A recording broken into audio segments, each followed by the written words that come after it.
Hello and welcome to AK Photo Reviews. Today I'm here at Sami Auto Traders to check out this 2014 Mazda Biante.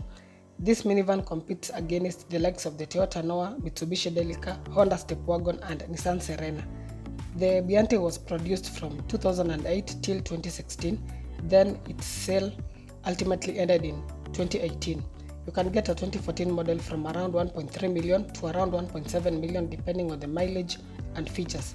Earlier models are even more affordable.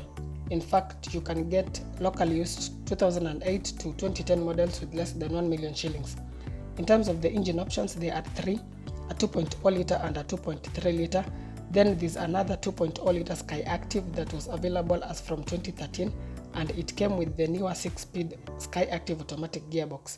So if you want a Biante with the Sky Active technology, go for the 2013 models and onwards. The other 2.0 litre and 2.3 litre were coupled to either a 4 or 5-speed automatic gearbox, and they were also available in all-wheel drive. The 2.0 litre Sky Active is only available in front-wheel drive. Expect between 10 to around 13.5 kilometers per litre in the 2.0 litre, even though the 2.0 litre Sky Active can achieve very slightly better figures.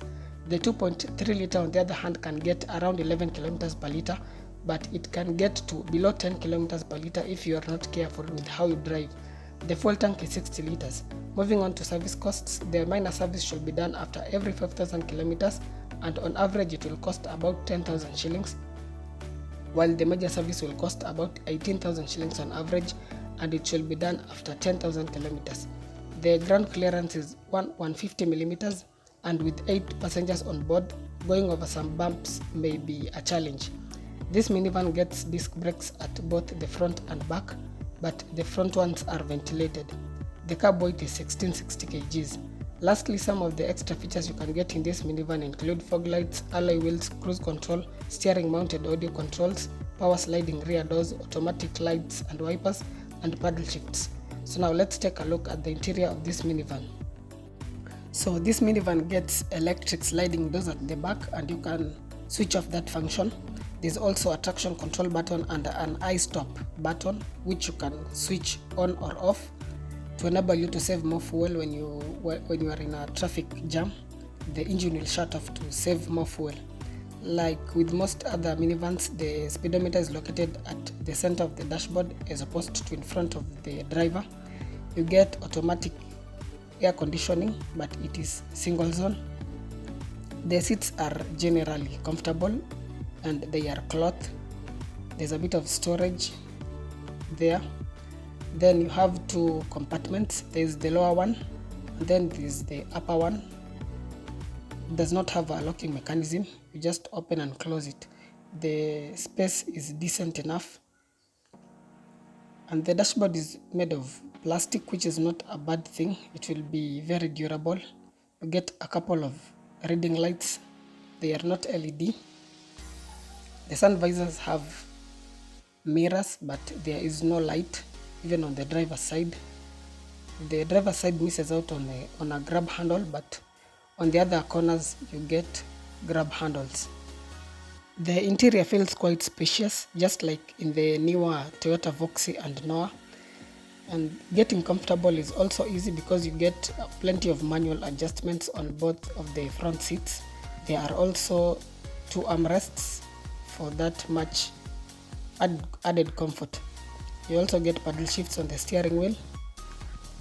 Now let's take a look at the rear seats. You get power sliding doors, and the aperture is quite wide, so getting in and out is quite easy. The legroom is quite good, and then there's also space underneath the front seats where you can stretch out your legs. You get a bit of storage pockets behind the front seats, as well as a shopping hook. The seats are comfortable just like at the front. You get AC vents to keep the passengers at the back cool. There's also a light, and this is where you control the rear AC. These grab handles are quite useful, especially when accessing the vehicle or when getting inside the vehicle. So to shut this door, you just pull this lever gently, and the automatic powered doors will just close. To open it, just do the same thing but in reverse.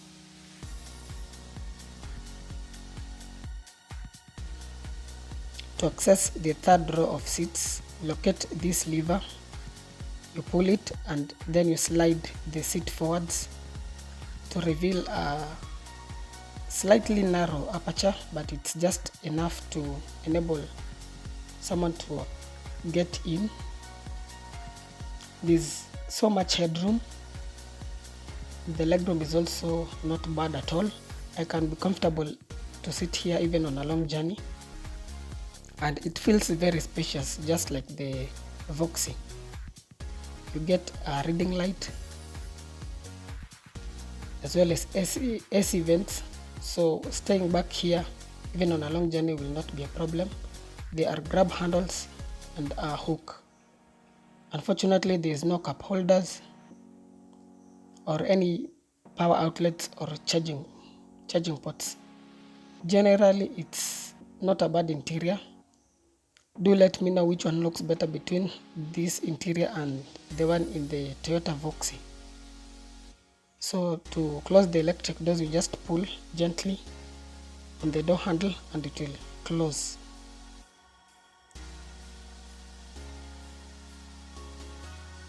So there you have it. This is one of the better looking minivans you can get in Kenya. It's spacious enough but not very fuel efficient, especially when you compare it to something like a Toyota Voxy hybrid. On the plus side, it comes with a proper automatic gearbox that is responsive and more engaging compared to the CVT in most of the other competitors. In terms of reliability, it's quite a reliable minivan. The only slight and rare issues that have been reported are to do with the engine overheating as well as the power sliding doors, which may fail with the continued usage. Other than that, it's a reliable minivan that is also more affordable than a Toyota Noah or a Toyota Voxy. The main reason why it doesn't sell all that well is because the Noah and Voxy have dominated the market and are also slightly more fuel efficient. But if you prefer something that's not so common and is more affordable, then you can consider this Biante. It's a good value proposition. The spare parts are available, but the body parts may be a bit of a problem to find, but you can still find them, especially in Nairobi. This can make a very good family minivan, and even when it comes to business, it is capable of performing just as well as the Noah and Voxy. The most suitable engine option to get is the 2-liter Sky Active. It's more refined and slightly more fuel efficient than the other options without the Sky Active technology. So I hope this has been helpful. Thanks a lot for watching. If you're interested in this particular Biante or have any enquiries, then reach me via WhatsApp or email. Also, don't forget to subscribe for more informative content on cars. You can also use the details in the description box to support the production of this content by donating. Your support will be much appreciated. Stay safe. See you in the next video.